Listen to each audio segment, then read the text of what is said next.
പിതാവിൻ്റെയും പുത്രൻ്റെയും പരിശുദ്ധാത്മാവിൻ്റെയും നാമത്തിൽ ആമേൻ. എൻ്റെ പ്രിയപ്പെട്ടവരെ, ഇന്ന് ജൂൺ 26 വെള്ളിയാഴ്ച. അമ്മേ പരിശുദ്ധ അമ്മേ, അമ്മേ പരിശുദ്ധമേ, ദൈവമാതാവേ, കൃപാസനത്തിലൂടെ ഞങ്ങൾക്കും ഞങ്ങളുടെ ദേശത്തിനും അമ്മ മധ്യസ്ഥം തേടി തന്ന എല്ലാ അനുഗ്രഹങ്ങൾക്കും കൃപകൾക്കും ഞങ്ങളിപ്പോൾ ഹൃദയം നിറഞ്ഞ നന്ദി പറയുന്നു.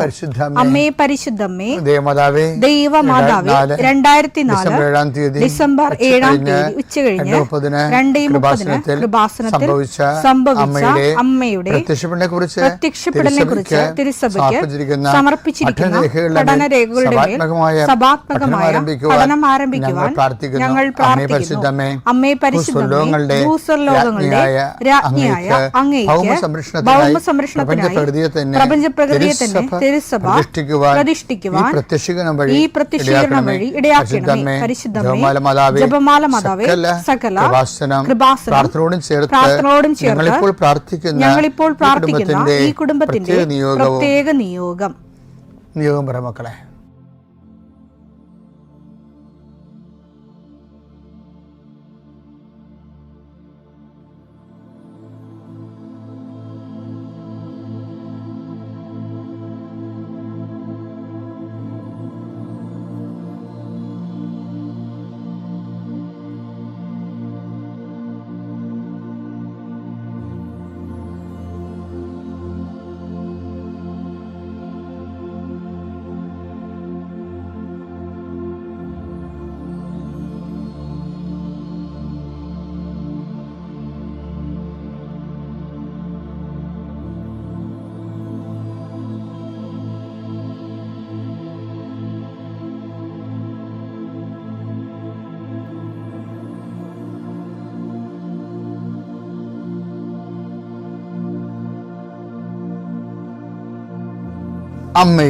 അമ്മയുടെ പ്രത്യക്ഷീകരണത്തിന്റെ ഈ അനുഗ്രഹവേളയിൽ ഞങ്ങൾക്ക് സാധിച്ചു തരുവാൻ കനിയണമേ.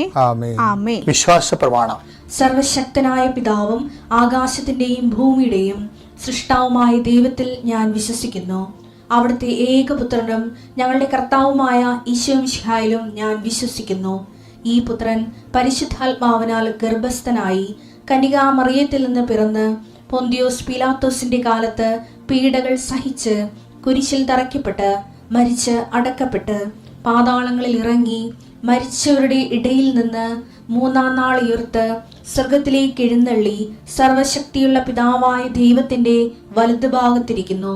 അവിടെ നിന്ന് ജീവിക്കുന്നവരെയും മരിച്ചവരെയും വിധിക്കുവാൻ വരുമെന്നും ഞാൻ വിശ്വസിക്കുന്നു. പരിശുദ്ധാത്മാവിലും ഞാൻ വിശ്വസിക്കുന്നു. വിശുദ്ധ കത്തോലിക്കാ സഭയിലും പുണ്യവാന്മാരുടെ ഐക്യത്തിലും പാപങ്ങളുടെ മോചനത്തിലും ശരീരത്തിന്റെ ഉയർപ്പിലും നിത്യമായ ജീവിതത്തിലും ഞാൻ വിശ്വസിക്കുന്നു. ആമേൻ. സുഖസ്ഥനായ ഞങ്ങളുടെ പിതാവേ, അങ്ങയുടെ നാമം പൂജിതമാകണമേ. അങ്ങയുടെ രാജ്യം വരണമേ. അങ്ങയുടെ തിരുമനസ് സ്വർഗത്തിലെ പോലെ ഭൂമിയിലും ആകണമേ. അന്നു വേണ്ടുന്ന ആഹാരം ഇന്ന് ഞങ്ങൾക്ക് തരണമേ. ഞങ്ങളോട് തെറ്റ് ചെയ്യുന്നവരോട് ഞങ്ങൾ ക്ഷമിക്കുന്നത് പോലെ ഞങ്ങളുടെ തെറ്റുകൾ ഞങ്ങളോടും ക്ഷമിക്കണമേ. ഞങ്ങളെ പ്രലോഭനത്തിൽ ഉൾപ്പെടുത്തരുതേ, തിന്മയിൽ ഞങ്ങൾ രക്ഷിക്കണമേ. ആമേൻ. നന്മ നിറഞ്ഞ മറിയമേ, സ്വസ്തി. കർത്താവ് അങ്ങയുടെ കൂടെ സ്ത്രീകളിൽ അങ്ങ് അനുഗ്രഹിക്കപ്പെട്ടവളാകുന്നു. അങ്ങയുടെ ഉദരത്തിൻ ഫലമായി ഈശോ അനുഗ്രഹിക്കപ്പെട്ടവനാകുന്നു. പരിശുദ്ധ മറിയമേ, തമ്പുരാന്റെ അമ്മേ, പാപികളായ ഞങ്ങൾക്ക് വേണ്ടി ഇപ്പോഴും ഞങ്ങളുടെ മരണസമയത്തും തമ്പുരാനോട് അപേക്ഷിക്കണമേ. ആമേൻ. എൻ്റെ പ്രിയപ്പെട്ടവർ, ഇന്ന് ഞാൻ പറഞ്ഞായിരുന്നു ഇന്നലെ, ഇന്ന് രേഖകൾ കൈവച്ച് പ്രാർത്ഥിക്കുന്ന സമയമാണ്. അപ്പോൾ നിങ്ങൾക്ക് എവിടെയോ പ്രാർത്ഥന ആവശ്യമുള്ളത് അവിടെ നിൽക്കണമെന്ന് ഞാൻ പറഞ്ഞായിരുന്നു. ഇപ്പോൾ നിങ്ങൾ ചിലപ്പോൾ പട്ടണത്തിലൊക്കെ ആയിരിക്കും നിങ്ങളുടെ കടകളൊക്കെ. അപ്പോൾ ഇപ്പോൾ നിങ്ങൾ പട്ടണത്തിലായിരിക്കത്തില്ല. അപ്പോൾ എൻ്റെ മക്കൾ ആ മൊബൈലിൽ ആ പടം ഇട്ടാൽ മതി, അല്ലെങ്കിൽ ആ പടൻ്റെ ഫോട്ടോയോ വല്ലതും കൊണ്ട് വെച്ചാൽ മതി. നമ്മൾ ദൈവതിരുസന്നിധിയിലല്ലേ സമർപ്പിക്കണത്. കർത്താവിന് നമ്മളത് മനസ്സ് ഓർക്കണത് തന്നെ ഈ ബ്ലെസ്സിങ്ങിൻ്റെ ലൊക്കേഷനാണ്. അതുകൊണ്ട് അച്ഛൻ പ്രാർത്ഥിക്കാൻ തുടങ്ങുമ്പോൾ ഭക്തിയോടെ നിൽക്കണം, ആദരവോടെയാണ് ഈ പ്രാർത്ഥനയിൽ പങ്കെടുക്കേണ്ടത്. കർത്താവ് നിൻ്റെ ജീവിതത്തിൽ പ്രവർത്തിക്കുന്ന ഒരു സമയമാണിത്. കർത്താവ് നിൻ്റെ വിശുദ്ധ പൗരോഹിത്യത്തെ മഹത്വപ്പെടുത്തണമേ. കർത്താവെ, സഭയിലുള്ള സാന്നിധ്യം പ്രകടമാക്കണമേ. 40 വർഷം ഞാൻ അർപ്പിച്ച കൃപാനയുടെ യോഗ്യതയാണ്. കൃപാസന അൾത്താറെ ജീവനോടെ പ്രത്യക്ഷപ്പെട്ട പരിശുദ്ധ അമ്മയുടെ മാധ്യസ്ഥത്തിൽ ഞാൻ മക്കളെ ആശീർവദിക്കുന്നു. കർത്താവ്, വിദേശത്തൊക്കെ പോകാൻ വേണ്ടി ഒരുങ്ങുന്ന ആൾക്കാരുണ്ട്. ഈശോയെ, പലതരത്തിലുള്ള ഇൻ്റർവ്യൂവിനൊക്കെ പോയിട്ട് ചിലയിടത്ത് തോക്കും, ചിലയിടത്ത് കാശ് കൊടുക്കും, ചിലയിടത്ത് ഒരു അംബിഗസായിട്ട് വരും. നടക്കുമോ ഇല്ലയോ എന്നൊക്കെ അറിയാൻ പാടില്ലാത്തൊരു കൺഫ്യൂഷനുള്ള ആൾക്കാരുണ്ട്. അവിടെ കൺഫ്യൂഷൻ എല്ലാം മാറ്റണം ഈശോയെ. പ്രഭാതത്തിൽ അങ്ങയുടെ നാമം വിളിച്ചപേക്ഷിക്കുന്ന അങ്ങയുടെ മക്കളുടെ മേൽ അവിടെ കണ്ണുനീര്, ഞാൻ നിൻ്റെ കണ്ണുനീരെല്ലാം കുപ്പിലാക്കി വെച്ചിരിക്കണമെന്ന് പറഞ്ഞില്ലേ, ഞാൻ നിന്നെ എൻ്റെ കൈവെള്ളയിൽ കാർവ് ചെയ്ത് വെച്ചിരിക്കുന്നു എന്ന് പറഞ്ഞില്ലേ. കർത്താവേ, നീ ഞങ്ങളോട് കാണിക്കുന്ന കരുണയും കരുതലുമാണത്. വിനാശത്തിൻ്റെ കൊടുങ്കാറ്റ് കടന്നു പോകുമ്പോഴും കർത്താവേ, നിൻ്റെ ചിറകളുടെ ഉള്ളിൽ ഞാൻ അഭയം പ്രാപിക്കുന്നു എന്ന സങ്കീർത്തനോട് ചേർന്നുകൊണ്ട് കഷ്ടകാലങ്ങളിലൂടെ കടന്നു പോകുന്ന മക്കളെ കൈവെള്ളയിൽ അങ്ങ് സൂക്ഷിക്കുന്നവർ നന്ദി പറയുന്നു. കർത്താവേ, ഒത്തിരിയേറെ പരീക്ഷകൾ എഴുതിയിട്ടുണ്ട്, നീറ്റ് ഉൾപ്പെടെ എഴുതിയിട്ടുള്ളവർ മക്കളുണ്ട്. അവർ ഇങ്ങനെ ആശങ്കയോടെ ഇരിക്കുകയാണ്, എവിടെ കിട്ടുമോ കിട്ടിയതല്ലേ. കർത്താവേ, അർഹമായ എല്ലാവർക്കും അത് കിട്ടാനിടയാകണം. പക്ഷേ ഭാവിയിൽ പഠിക്കാം, ഇപ്പോൾ കുറച്ച് മാർക്ക് കുറഞ്ഞെങ്കിലും ഭാവിയിൽ അത് കരകയറുമെന്ന് അങ്ങേക്കറിയാമല്ലോ ഈശോയെ. അങ്ങനെയുള്ളവർക്കെല്ലാം സീറ്റ് കൊടുത്ത് അവിടെ ജീവിത പന്താവ് ക്രമീകരിക്കണമെന്ന് പ്രാർത്ഥിക്കുന്നു. എൻ്റെ കർത്താവെ, +1 +2 പഠിക്കുന്ന കുഞ്ഞുങ്ങളുണ്ട്. അവർക്ക് അഡ്മിഷൻ പശുക്കൾക്ക് അഡ്മിഷൻ്റെ സമയമാണ്. ചിലക്ക് 2 അലോട്ട്മെൻറ്റ് കഴിഞ്ഞിട്ടും ഇപ്പോഴും അഡ്മിഷൻ ആയിട്ടില്ല. അവരെല്ലാം ഓർത്തിപ്പോൾ പ്രാർത്ഥിക്കണം ഈശോയെ. ഒരിക്കലും വിദ്യാഭ്യാസം ആർക്കും നിഷേധിക്കാൻ ഇടവരുത്തരുത് ഈശോയെ. എല്ലാവരും പഠിച്ചു ഈ കാലഘട്ടത്തിന് വെല്ലുവിളികളെ അതിജീവിക്കാൻ പ്രാപ്തമാകുന്ന രീതിയിൽ അങ്ങനെ മക്കളെ നീ അനുഗ്രഹിക്കണം. മക്കളെ പഠിപ്പിക്കാൻ പറ്റുന്നില്ലല്ലോ എന്ന് ഓർത്ത് വേദനപ്പെടുന്ന മാതാപിതാക്കന്മാർക്ക് നീ പുതിയ പോംവഴികൾ കാണിച്ചു കൊടുക്കണം. കർത്താവെ, ഗവൺമെൻറ്റുകളെ അടിസ്ഥാന വിദ്യാഭ്യാസം +1 +2 ആക്കാൻ, അത് സൗജന്യമാക്കാനും അത് എല്ലാവർക്കും അഡ്മിഷൻ കിട്ടുന്ന രീതിയിൽ വിദ്യാഭ്യാസ മേഖല നവീകരിക്കപ്പെടാൻ കർത്താവ് ഇടയാക്കണമെന്ന് പ്രാർത്ഥിക്കുന്നു. ഇപ്പോൾ ഞങ്ങൾ കയ്യിലെടുത്തിരിക്കുന്ന രേഖകൾ ഞങ്ങൾ ജീവിതമാർഗം കണ്ടെത്തുന്ന ഓരോ തൊഴിലിടങ്ങൾ, ഞങ്ങളിപ്പോൾ എവിടെയാണ് നിൽക്കുന്നത്, എന്തിനു വേണ്ടിയാണ് നിൽക്കുന്നത്, ആ അനുഗ്രഹ സ്ഥലങ്ങളെ ഇപ്പോൾ നീ ആശീർവദിക്കണമെന്ന് പ്രാർത്ഥിക്കുന്നു. കർത്താവെ, ഞങ്ങൾ ഉപയോഗിക്കുന്ന ജീവിതമാർഗത്തിന് വേണ്ടി ഉപയോഗിക്കുന്ന തൊഴിലിടങ്ങളെ നീ ആശീർവദിക്കണം. അതിൻ്റെ രേഖകളെ, ചിലപ്പോൾ നമ്പർ കിട്ടാത്തവരുണ്ടാകാം, നമ്പർ അതിനെ അപേക്ഷിക്കുന്നവരുണ്ടാകാം. ഏതെല്ലാം തരത്തിൽ ഏതെല്ലാം രേഖകളാണ് വേണ്ടത്, ആ രേഖകൾക്കെല്ലാം നിലവിലുള്ള ദോഷങ്ങളെ, തടസ്സങ്ങളെ, കിട്ടാനുള്ള തടസ്സങ്ങളെ കർത്താവിൻ്റെ നാമത്തിൽ ബന്ധിക്കുന്നു. എൻ്റെ കർത്താവിൻ്റെ ഉന്നതമായ നാമത്തിൽ നിൻ്റെ വാഹനങ്ങളെ ഞാൻ ആശീർവദിക്കുന്നു. നീ ഉപയോഗിക്കുന്ന നീ പോകുന്ന വഴികളെ ഞാൻ ആശീർവദിക്കുന്നു. നിൻ്റെ വാഹനത്തിൻ്റെ, നീ ഹയർ ചെയ്ത വാഹനമായാലും, വാടകയ്ക്കെടുത്ത വാഹനമായാലും, ടാക്സി എടുത്ത വാഹനമായാലും, ഗവൺമെൻറ് വാഹനങ്ങളായാലും, അതെല്ലാം നീ സഞ്ചരിക്കുമ്പോൾ കർത്താവിൻ്റെ നാമത്തിൽ സംരക്ഷിക്കപ്പെടട്ടെ. ആ വാഹനത്തിന് കുറുകയും നെടുകയും പോകുന്ന മറ്റു വാഹനങ്ങളും തട്ടിപ്പിടി അപകടം ഉണ്ടാകാതിരിക്കാൻ അവൻ നിന്നെ തൻ്റെ തൂവലുകൾക്കുള്ളിൽ മറച്ചുകൊള്ളുമെന്ന് പറഞ്ഞ നിൻ്റെ പാദങ്ങൾ കല്ലിൽ തട്ടാതിരിക്കാൻ ദൂതന് കൽപ്പിക്കുന്നതാണ് ചെയ്ത സംരക്ഷണത്തിൻ്റെ ദൈവം കർത്താവ് നിന്നെ അനുഗ്രഹിക്കുകയും ആശ്വസിപ്പിക്കുകയും സംരക്ഷിക്കുകയും ചെയ്യട്ടെ. എൻ്റെ പ്രിയപ്പെട്ടവരെ, നമ്മളെ കഴിഞ്ഞ ദിവസങ്ങളിലെ ഈ അമേരിക്കൻ ഡ്രോൺ നിന്ന് റോക്കറ്റ് വന്ന് നമ്മളുടെ കപ്പലിൽ, ഇന്ത്യൻ കപ്പലിൽ ഹിറ്റ് ചെയ്യപ്പെട്ടു. 3 പേര് മരിച്ചു. ഇന്ത്യ വളരെയേറെ ഹോട്ടായി ഈ വിഷയത്തിൽ. രാജ്യം പണ്ട് മുതലേ ഒരു മാന്യത ഉള്ള ഒരു രാജ്യമാണ്, നമുക്കറിയാം. നമ്മുടെ രാജ്യം നൂറ്റാണ്ടുകളായിട്ട് ഒരു മാന്യത സൂക്ഷിക്കുന്ന രാജ്യമാണ്, പക്ഷേ എല്ലാ റിലേഷനിലും. പക്ഷേ ഈ വിഷയത്തെ പ്രതികരിക്കാതിരിക്കാൻ പറ്റാത്തത് കൊണ്ട് ഉടനെ നമ്മുടെ അമേരിക്കൻ എംബസിയിലെ അംബാസഡറിനെ വിളിച്ചിട്ട് ജയശങ്കർ ശാസിക്കുകയല്ല, നമ്മുടെ പ്രതിഷേധം അറിയിക്കും.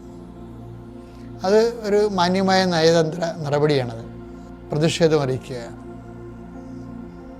പിന്നീട് അതിൻ്റെ പ്രൊസീജിയർ ഉണ്ടാകും ബാക്കി. ഞാനിത് പറയുന്നത് വെച്ച് കഴിഞ്ഞാൽ ഈ അംബാസിഡർ എന്ന് പറയുന്നത് പോലെയാണ് ഈ പരിശുദ്ധാത്മാവ് നമ്മളിൽ വർക്ക് ചെയ്യണത്. ദൈവത്തിൻ്റെ അംബാസിഡറാണ്. പിന്നെ ഇതിൻ്റെ വിഷയം എന്ന് പറയുന്നത് ഈ 2-3 രാജ്യങ്ങളുണ്ടല്ലോ, ദൈവരാജ്യം, ലോകരാജ്യം, പിന്നെ നരകരാജ്യം. അപ്പം ദുഷ്ടാത്മാവ്, ലോകാത്മാവ്, ദൈവാത്മാവ്. അപ്പോൾ ഈ ഓരോ ഏതാത്മാവിനാലാണ് നയിക്കപ്പെടുന്നതെന്ന് ഈശോ ചോദിച്ചിട്ടുണ്ട്. പല ആത്മാക്കൾ ഉള്ളത് കൊണ്ടാണ് അല്ലേ ഈശോ ചോദിച്ചിട്ട് വാട്ട് സ്പിരിറ്റ് ലീഡ്സ് യു. നമ്മുടെ ലൂക്കാൻ്റെ സുവിശേഷത്തിലുണ്ടത്, വിശുദ്ധ ലൂക്കായുടെ സുവിശേഷത്തിലുണ്ട്. ലൂക്ക 9:55.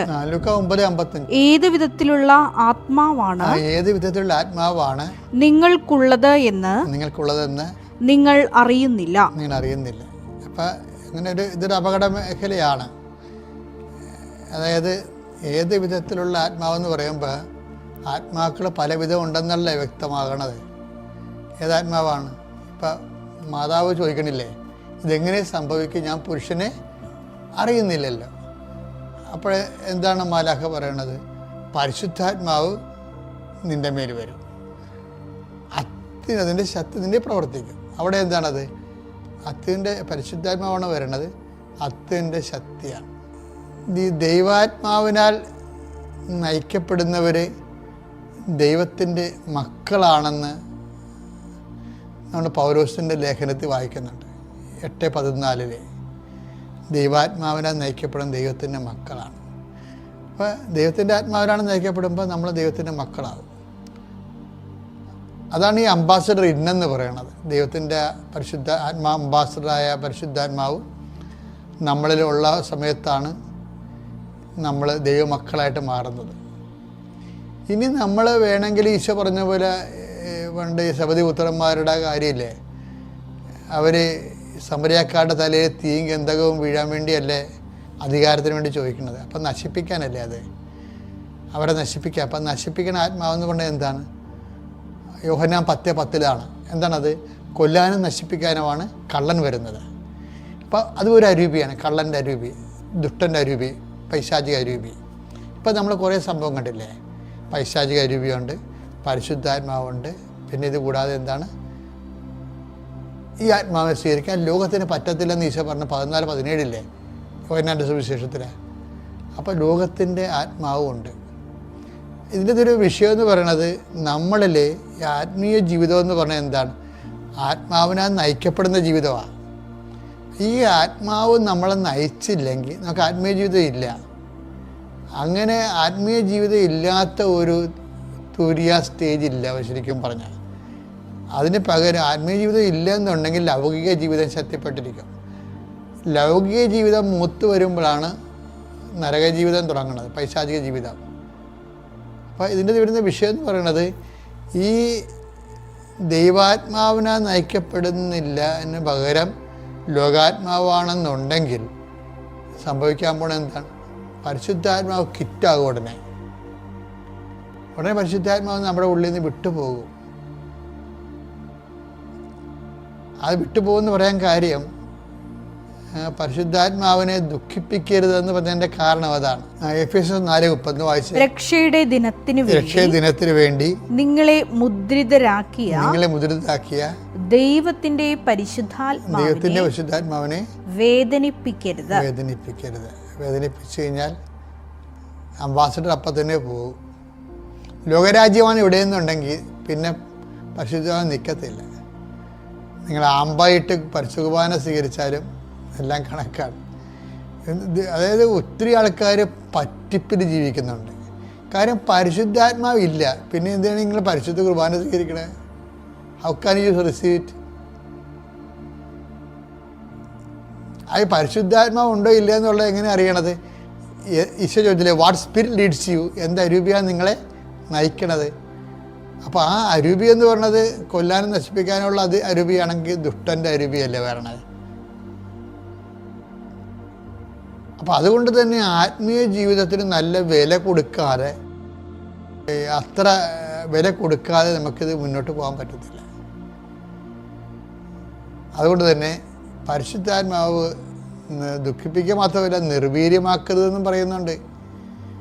പരിശുദ്ധാത്മാവ് ഒരു വ്യക്തിയായതുകൊണ്ടാണ് വേദനിപ്പിക്കരുതെന്ന് പറയണത്. പരിശുദ്ധാത്മാവ് ഒരു ശക്തി ആയതുകൊണ്ടാണ് നിർവീര്യമാക്കരുതെന്ന് പറയണത്. കാര്യം 1 തെസ്സലോനിക്കർ 5:19 എടുത്തേ.